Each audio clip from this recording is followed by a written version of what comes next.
¿Cuál es el acto, cuál es el significado de la adopción?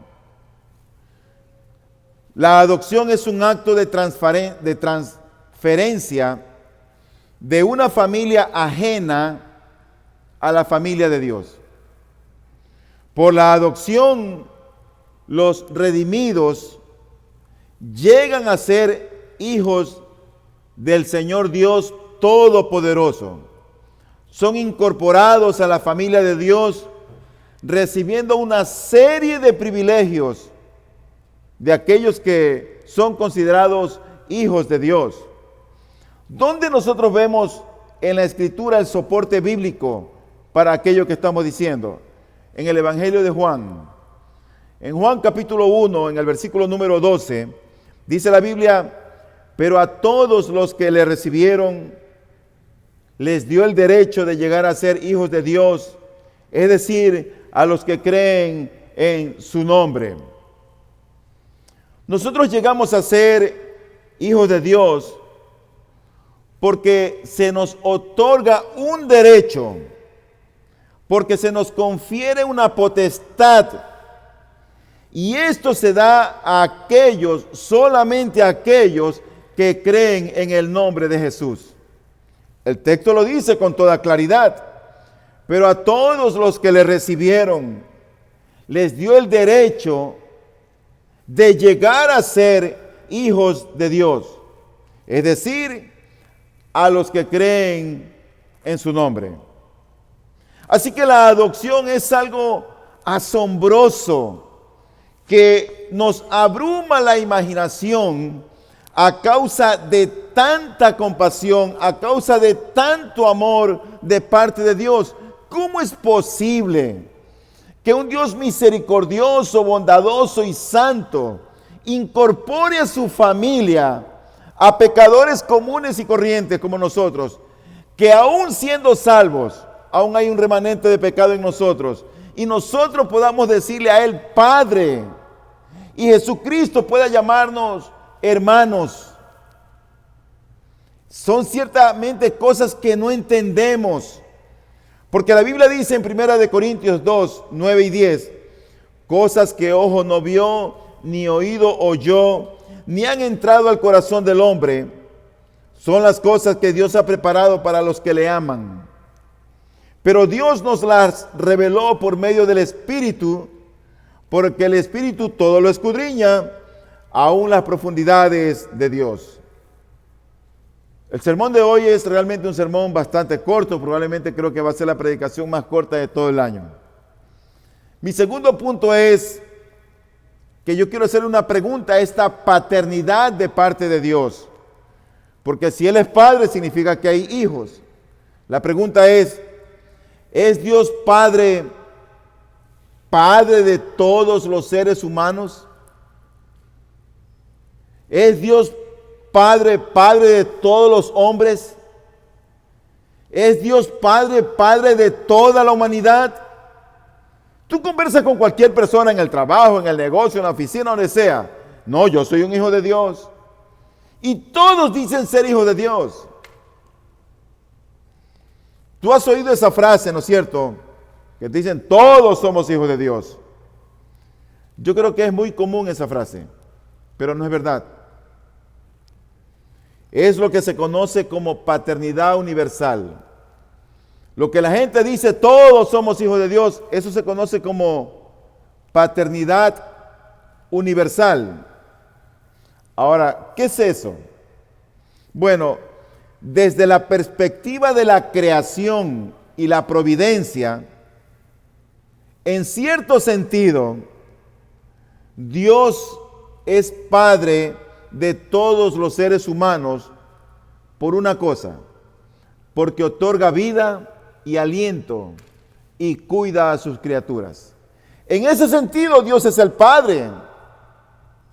Dice la Escritura en Hechos 17, 25 al 29.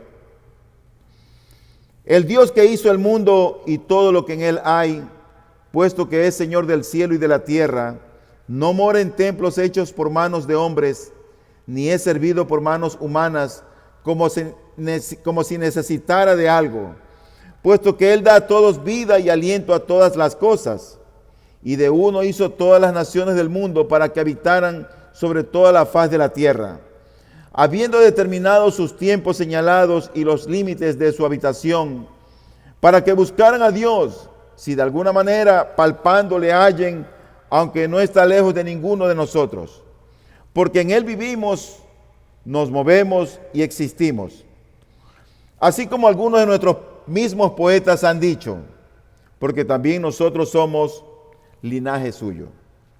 Bueno, este texto, y hay otros más, es lo que se conoce como paternidad universal. El hecho de que Dios cuida a su criatura, Dios hizo en su providencia, creó al hombre. En ese sentido, Dios es el Padre de toda la creación. Pero la paternidad a la que yo me refiero es una paternidad mucho más específica e íntima. Es una paternidad que yo diría que está restringida, que es diferente a la paternidad universal.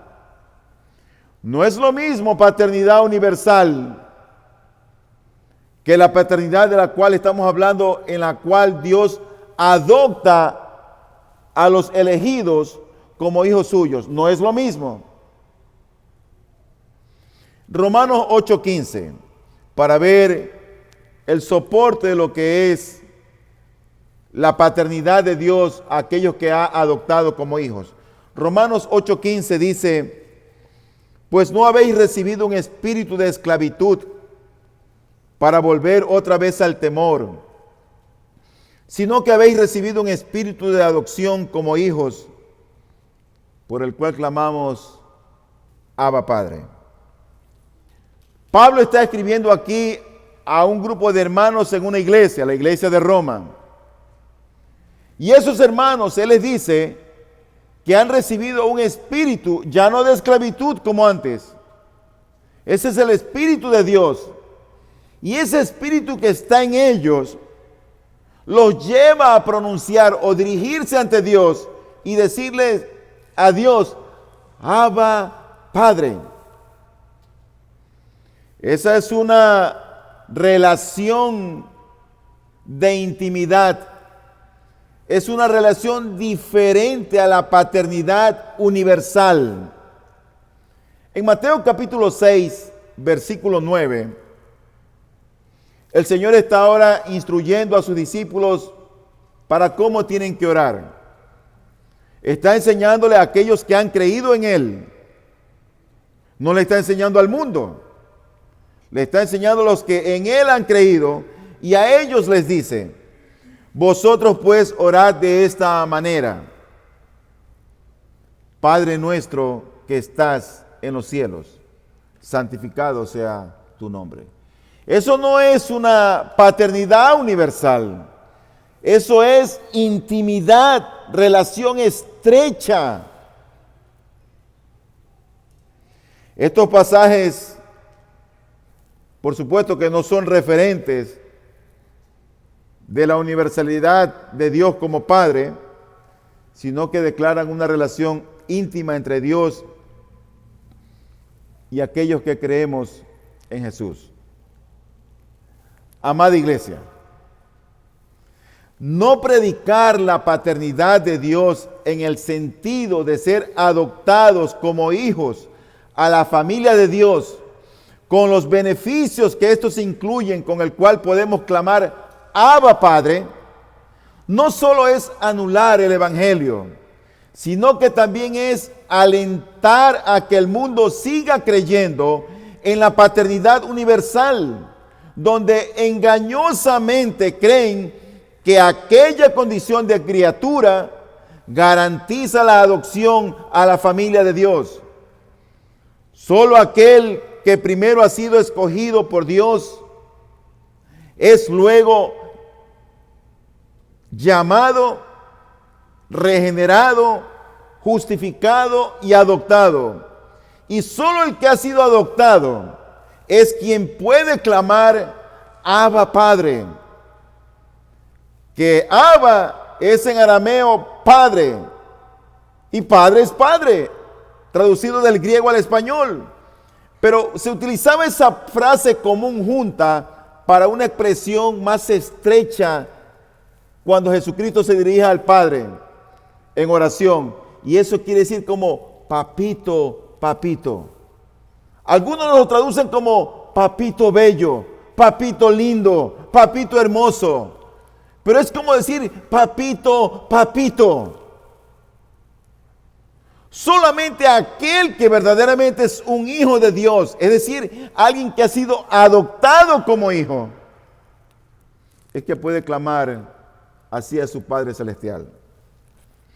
Gracias a la maravilla de la adopción, es que el apóstol Juan exclamó: mirad cuán gran amor nos ha otorgado el Padre para que seamos llamados hijos de Dios. Y eso somos. Por eso el mundo no nos conoce, porque no le conoció a él. En Juan capítulo 3, versículo 1, Juan categóricamente menciona tres cosas que me llaman la atención. En primer lugar, el tiempo del verbo ser o estar, traducido como somos. Dice la Escritura en primera de Juan 3:1, dice, para que seamos llamados hijos de Dios, y luego dice, y esto somos. Ese verbo ser o estar está en presente activo indicativo. Significa que es para el día de hoy también. Pero en segundo lugar, en este mismo texto de primera de Juan 3:1, vemos que hay una clara división entre los hijos de Dios y los hijos del mundo. Los hijos de Dios tenemos a nuestro Padre Celestial como Padre. Pero ustedes saben que los hijos del mundo tienen a Lucifer como padre, el padre de mentiras. Hay una clara división entre un grupo por un lado y otro grupo por otro. Pero en tercer lugar, para que no haya duda alguna en cuanto a la certeza de esa filiación entre el Hijo y el Padre, que ahora ha sido otorgada a los creyentes, él sigue añadiendo en el versículo 2 de 1 de Juan 3, y él dice, amados, ahora somos hijos de Dios. Así que Dios llega a ser el Padre de su propio pueblo por medio del acto de la adopción. Entonces, cuando nosotros preguntamos, ¿es Dios Padre, el Padre de todos los seres humanos? La respuesta es un categórico no. En el sentido de adopción, Dios adopta a aquellos que una vez eligió en la eternidad, luego los llamó, luego los regeneró, luego los justificó y luego los adoptó como hijos. ¿Te das cuenta por qué es tan difícil que la salvación se pueda perder?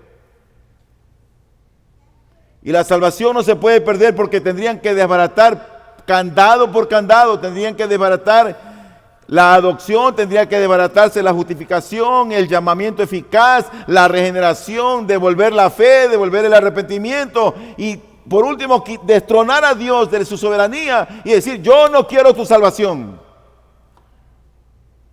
El llamamiento de Dios es eficaz, Dios es soberano para salvar. Él salva a quien Él quiere, cuando quiere, de la manera que quiere y donde quiere. Por eso es Dios. Dios es Dios. Pero en tercer lugar, ¿quién debe ser considerado el padre de aquellos que han sido adoptados en la familia de Dios? ¿Será que uno debe llamar padre al trino Dios? ¿Será que uno se dirige en oración cuando le dice Padre a la primera persona de la Trinidad, a Dios el Padre? O cuando uno llama Padre, llama a la segunda persona de la Trinidad, a Dios el Hijo. ¿O será que cuando oramos y llamamos Dios Padre, le decimos tal vez esto a la tercera persona de la Trinidad, al Espíritu Santo? ¿A quién realmente nosotros nos dirigimos cuando oramos? ¿A la Trinidad completa o a la primera persona de la Trinidad, que es el Padre? Cuando nosotros somos adoptados como hijos, no somos adoptados por el Espíritu Santo, ni somos adoptados por Jesucristo. Somos adoptados por Dios Padre, quien es la primera persona de la Trinidad. Únicamente la primera persona es Padre, únicamente la segunda persona es Hijo y únicamente la tercera persona es el Espíritu Santo. Cuando nuestro Señor habló del Padre, cuando nuestro Señor Jesucristo habló del Padre y se dirigió a Él, fue siempre que se dirigió a la primera persona de la Trinidad. Y es a esa primera persona de la Trinidad, a Dios el Padre, a quien Jesucristo cuando estaba aquí en la tierra tenía en mente. Por ejemplo, en Juan capítulo 20, versículo 17, Jesús le dice estas palabras a una mujer.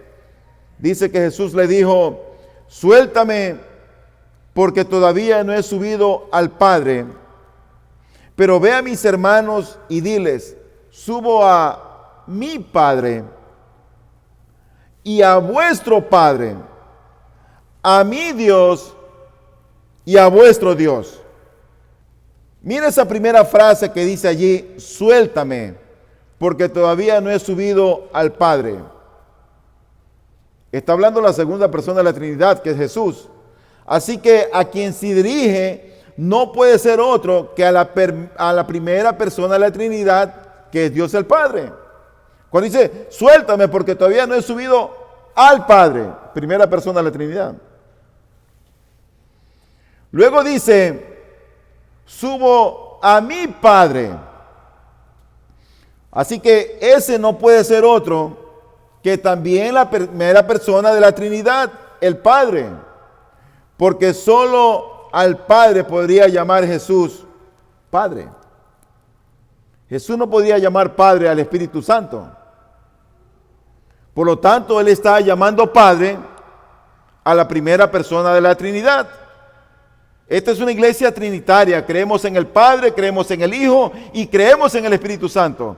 Y cuando Jesucristo estaba en la tierra, en su ministerio terrenal, y Él oraba o invocaba el nombre del Padre, estaba refiriéndose a la primera persona de la Trinidad, a Dios el Padre. Pero luego el mismo texto nos dice: y a vuestro Padre.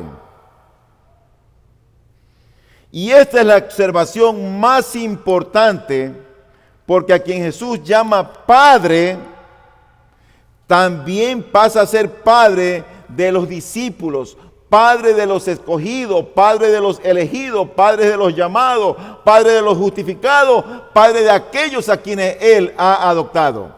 Porque ese es el Padre de Él. Pero luego Él añade y dice: a vuestro Padre. O sea que el mismo Padre de Jesucristo pasa a ser el Padre de los creyentes. Lo característico de la relación con el Padre, tú te das cuenta en este pasaje que es celosamente guardado por Jesús, es celosamente mantenido por Jesús. Porque Él no dice: subo. Él pudo haber dicho, pero no lo dijo. Él pudo haber dicho: subo a nuestro Padre. Pero Él no dijo: subo a nuestro Padre. Él dijo: subo a mi Padre.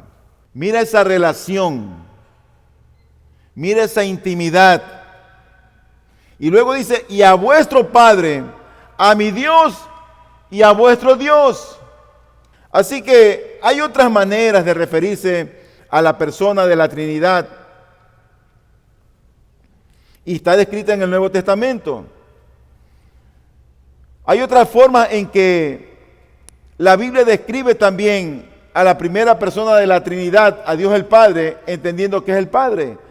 Y uno tiene que leer con cuidado y saber si está haciendo referencia a Dios el Padre o está haciendo referencia a Dios el Hijo. ¿Y por qué es importante esto, hermanos?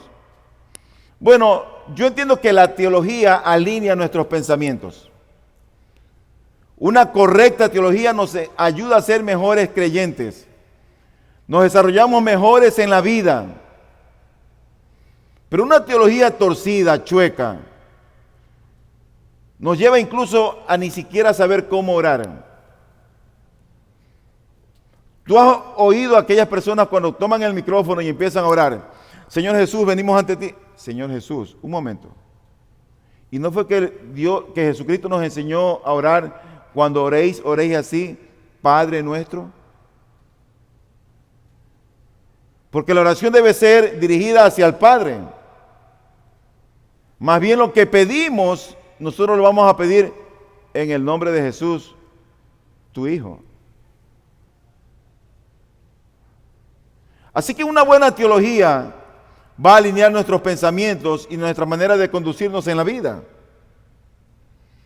Pero hay otras maneras en que la Biblia menciona o hace referencia a la primera persona de la Trinidad como Dios el Padre. Por ejemplo, en Romanos 15:6, refiriéndose a Dios el Padre, la Biblia utiliza esto. Romanos 15:6, para que unánimes a una voz glorifiquéis al Dios y Padre de nuestro Señor Jesucristo. ¿Te das cuenta? Es la misma persona. Está haciendo referencia a la primera persona de la Trinidad. Al Dios y Padre. En Gálatas 1:1 dice la Escritura, Pablo apóstol, no de parte de hombres ni mediante hombre alguno, sino por medio de Jesucristo y de Dios el Padre, que le resucitó de entre los muertos. Así que una clara distinción entre el Padre, quien es la primera persona de la Trinidad, con el Hijo, quien es la segunda persona de la Trinidad, también se describe en las Escrituras. Hay una clara distinción, mis hermanos, entre la primera persona de la Trinidad, Dios el Padre, con la segunda persona de la Trinidad, Dios el Hijo. En Romanos capítulo 1, versículo 7, dice la Biblia, a todos los amados de Dios que están en Roma, llamados a ser santos, gracia a vosotros y paz de parte de Dios nuestro Padre, primera persona de la Trinidad, y del Señor Jesucristo, segunda persona de la Trinidad. Así que la persona que llamamos Dios nuestro Padre es distinta del Señor Jesucristo. Y esto significa que es el Padre de nuestro Señor Jesucristo, quien es también nuestro Padre. En segunda de Tesalonicenses, capítulos 2, versículos 16 y 17, dice la Biblia lo siguiente, y que nuestro Señor Jesucristo mismo y Dios nuestro Padre, que nos amó y nos dio consuelo eterno y buena esperanza por gracia, consuele vuestros corazones y os afirme en toda obra y palabra buena. ¿Notaste lo que dice al inicio? Y que nuestro Señor Jesucristo mismo, segunda persona de la Trinidad, y Dios nuestro Padre, primera persona de la Trinidad. Por lo tanto, querido hermano, el pueblo de Dios es lo mismo que los hijos de Dios, el Padre. Y Él mantiene con ellos una suprema e íntima relación. Ahora, este hecho destaca lo maravilloso de la relación establecida por la adopción. ¿Sabes? La adopción de Dios el Padre como hijos a sus hijos se caracteriza por la intimidad con la que Dios el Padre puede tener con sus hijos. no gozar de esa intimidad, no tener esa intimidad, es probablemente causa de no haber sido regenerado o de no ser hijo de Dios. Porque si Dios nos ha rescatado, ¿tú sabes para qué, no es cierto? Para tener comunión con el Padre, para disfrutar de esa comunión con Él. La primera persona de la Trinidad no es solo el Dios y Padre de nuestro Señor Jesucristo, también es Dios y Padre de los que creemos en el nombre del Señor. Pero ¿cómo sabemos? Bueno, por esa relación de intimidad que tenemos con el Señor. Con Él podemos conversar. Él nos va a hablar. Nosotros vamos a oír y vamos a obedecer.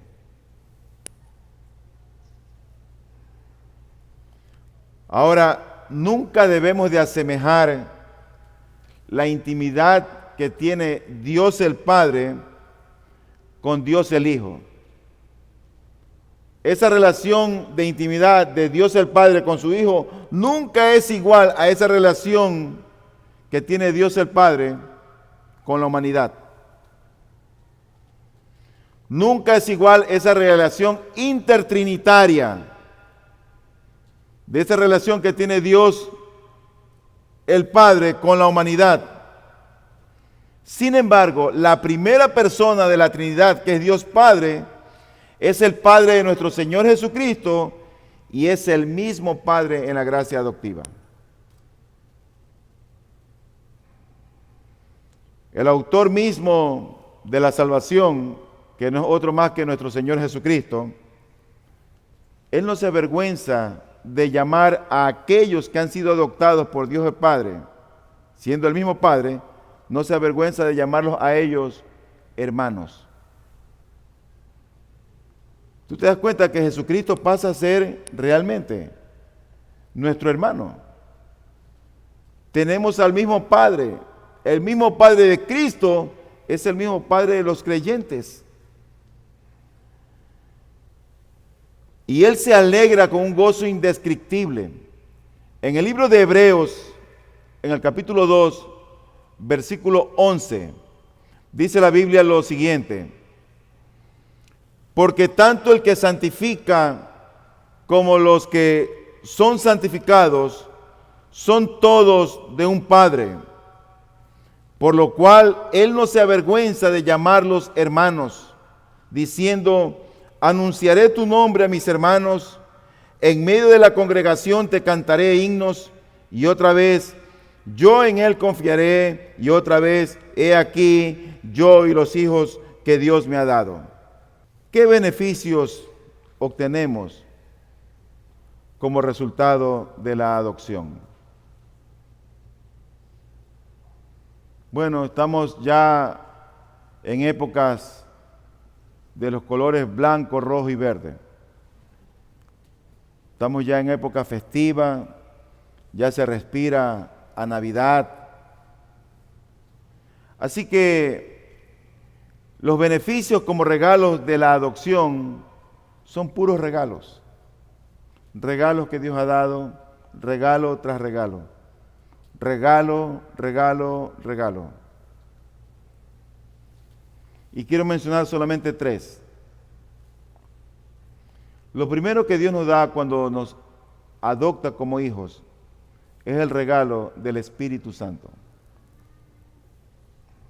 ¿Tú te puedes imaginar a Dios morando en el corazón del creyente? Alumbrando su entendimiento, guiándolo hacia toda verdad y hacia toda justicia, poniendo colirio en sus ojos para que contemple la hermosura, la santidad de Cristo, sensibilizando nuestras conciencias cuando pecamos, hablándonos en la noche, alumbrando nuestro entendimiento a las Escrituras. Eso es obra del Espíritu Santo en nuestros corazones. Dice la Biblia en Gálatas 4:6. Y porque sois hijos, Dios ha enviado el Espíritu de su Hijo a nuestros corazones, clamando, papito, papito. Solamente el Espíritu de Dios es el único que puede llevar al creyente, a los hijos de Dios, a clamar a Dios con gemidos indecibles, a orar a Dios sin palabras y a dirigirse ante Él de la manera más respetuosa, solemne y reverente, solamente por la obra y gracia del Espíritu de Dios que mora en el corazón del creyente.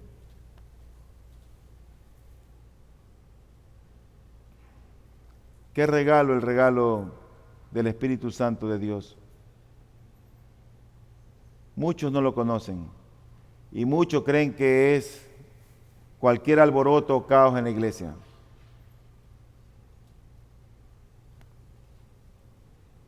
Pero hay otro regalo que Dios nos da en el momento que somos hijos. Dios nos hace coherederos de la gracia que Él nos ha dado. Nos llama y nos hace coherederos con Cristo.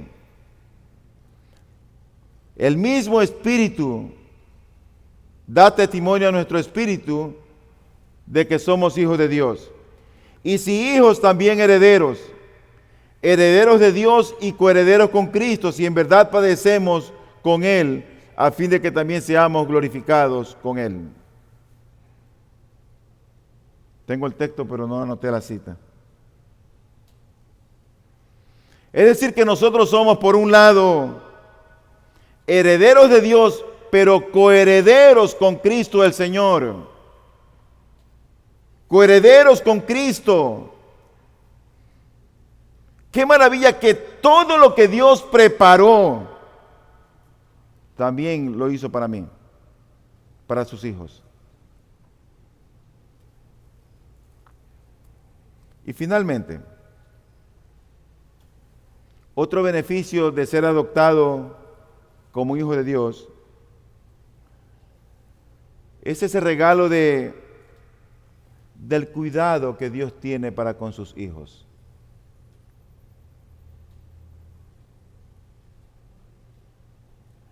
Todo padre amoroso, toda madre amorosa, cuando ve el peligro ante sus hijos, mira, está dispuesto a dar la vida por guardar a ellos, por cuidarlos.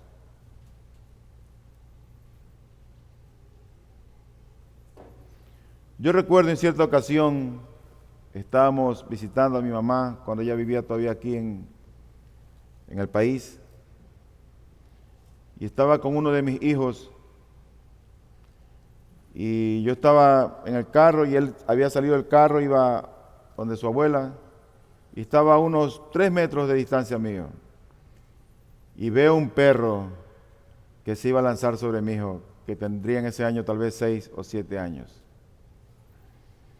Y yo cuando estoy viendo la intención del animal, yo cierro la puerta del carro y corro despavorido sobre el animal. Esa acción brusca me causó un tirón en la pierna que me duró algo así como 15 años. Alcancé a llegar sin que el perro lo tocara a él.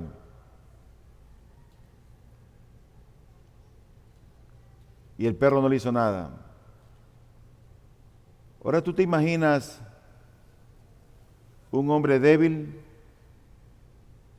pecador como yo, cuidando de otro pecadorcito.